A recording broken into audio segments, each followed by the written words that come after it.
Conceptually, we know we are not the body, we are not the mind. And we keep hearing this from a lot of saints, spiritual influencers, gurus. But do we actually experience it? I don't think so. Maybe yes, once in a while we do feel that experience, but it is not exactly something that we feel every day. So, what does it actually mean by the fact that we are not the body and we are not the mind, and how do we realize it?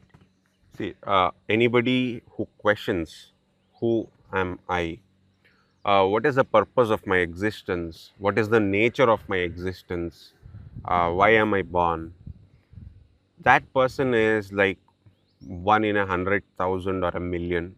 So you rarely find people who actually question themselves, who I am.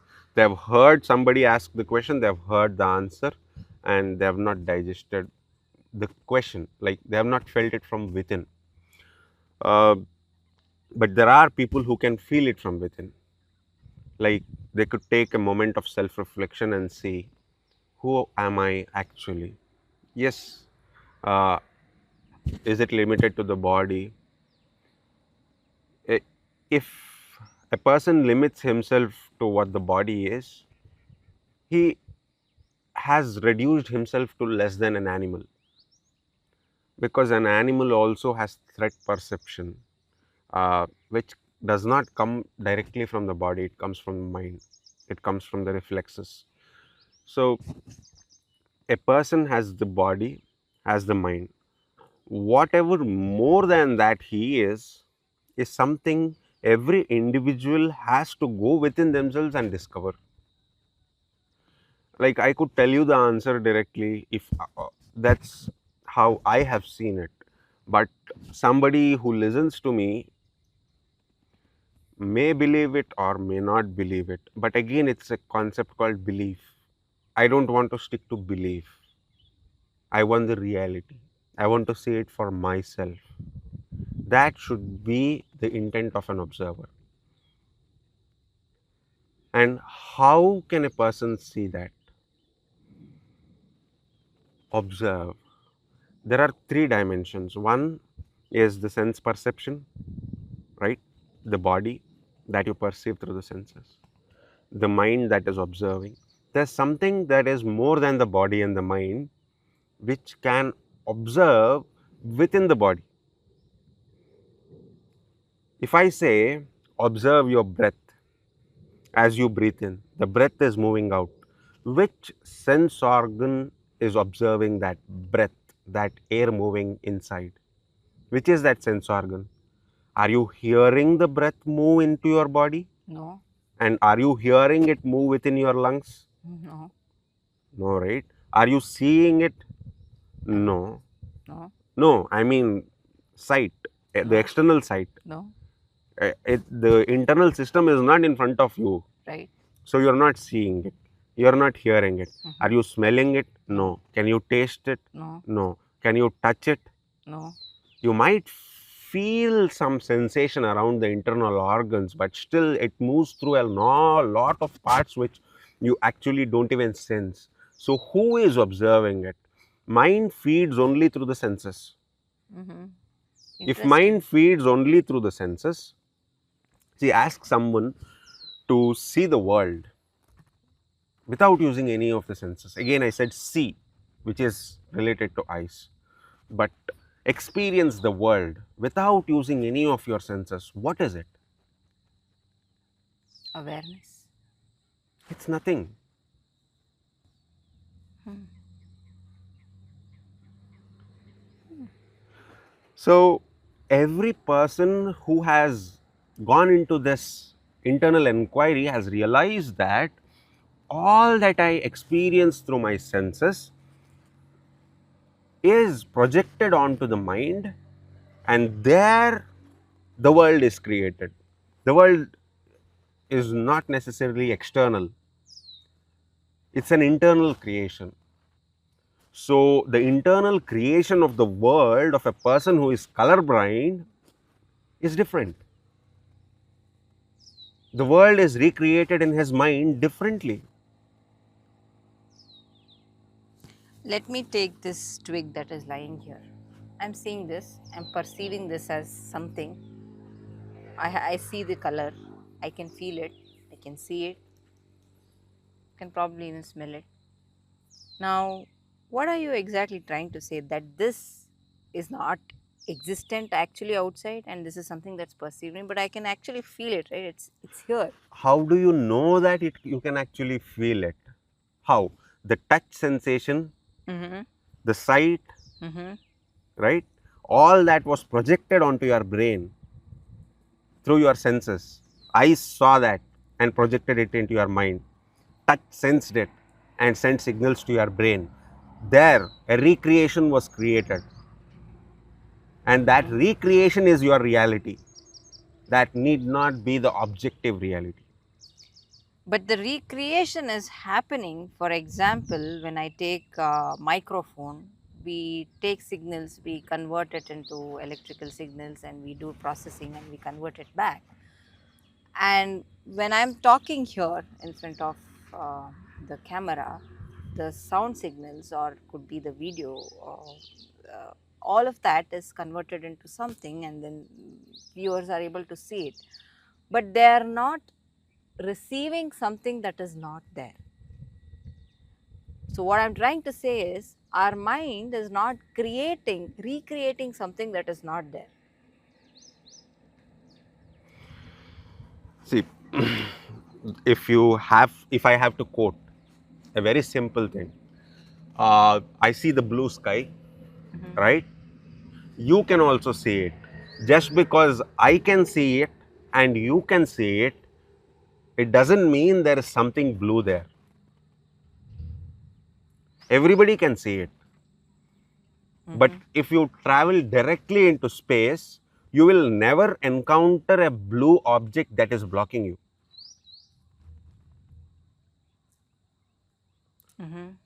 So the sense perception is an optical illusion, just as the blueness of the sky is an optical illusion.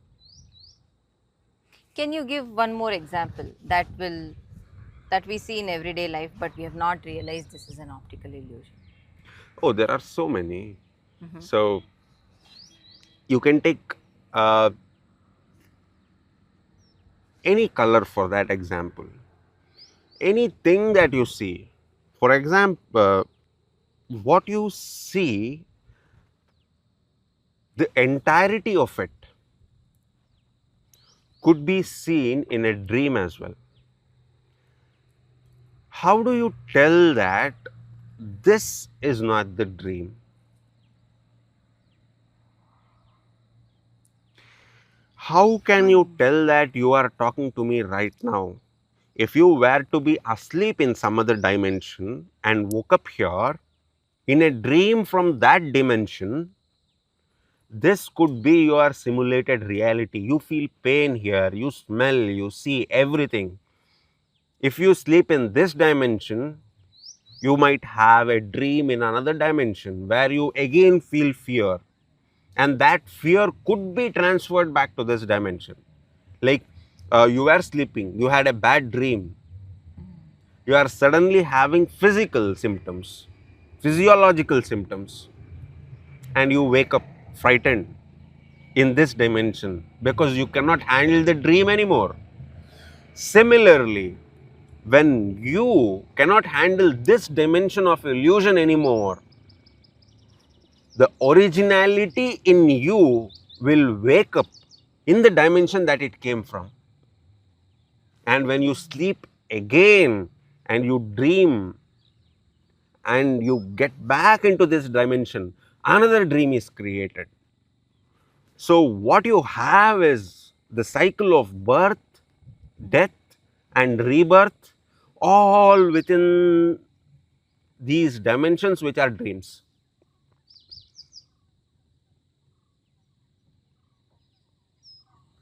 This is the kind of insight you get from the teacher of Sri Ram. Who was a teacher of Sri Ram?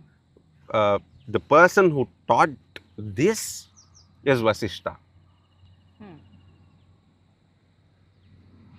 His writing is compiled into Yoga Vasishta. He touches some of these concepts, and it's a fool who, he says that it's a fool who thinks that this is the objective reality. Just as you have a dream when you are asleep, what you are seeing is again a dream.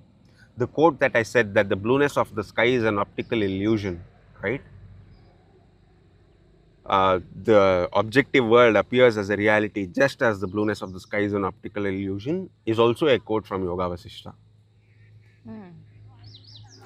Our minds have the tendency to create cause-effect relationships. Like a crow sits on the branch of a coconut tree and a coconut falls.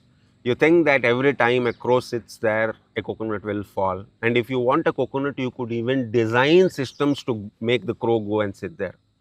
This is the kind of cause-effect analysis we have. Because mind creates that. You have to give up all these kinds of ideologies to experience who your true self is. Improper understanding of the self is one of the primary impurities which does not let you experience the bliss of eternal happiness that the most accomplished saints have had, who have ever lived on this earth.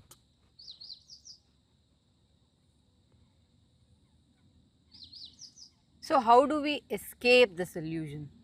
How do we tell our senses, or how do we tell ourselves that this is an illusion? It is quite common when you involve in your day-to-day activity, you get carried away. And then there is a point, there is this silent struggle between staying in reality and then losing that sense of reality. See, when you try to tell yourself, you are trying to tell yourself, which means your mind itself is acting as the speaker, the listener, and the person who will do the reasoning. Correct? Right. So, if the mind has an active job of being the speaker, the listener, and the person who does the reasoning, it will never let you know who you are. Monkey trying to silent another monkey. No, maybe I don't get the analogy, but the mind is a tool that should be used as a weapon. When you want to preserve your body and you have to plan for future, think, decide and act decisively, you have to come to a conclusion. All the permutations and combinations, the reasoning can happen in the mind. So it's a very powerful tool. But as long as you are engaged in utilizing the tool and you are holding a sword and trying to swing it in all possible directions, then you are at war. To reflect, for self-reflection to happen, you should stop being at war. To stop being at war, how do I use my sword? How do I swing my sword so that I stop swinging my sword? Is your question. No matter how you swing your sword, you would not have stopped swinging your sword. That's what I am trying to tell you. I get it. So the trigger should come from some other way. It's not by understanding. Of course, understanding plays a role, but then the understanding should be in a direction to calm your mind and let it go of the sword, like keep the sword aside. Oh, let my mind be aside. And that can be done through the breath.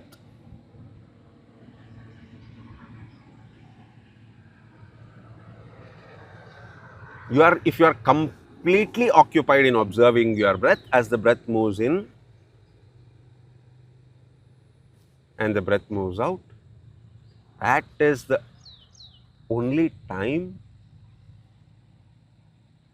when you would have stopped swinging the sword.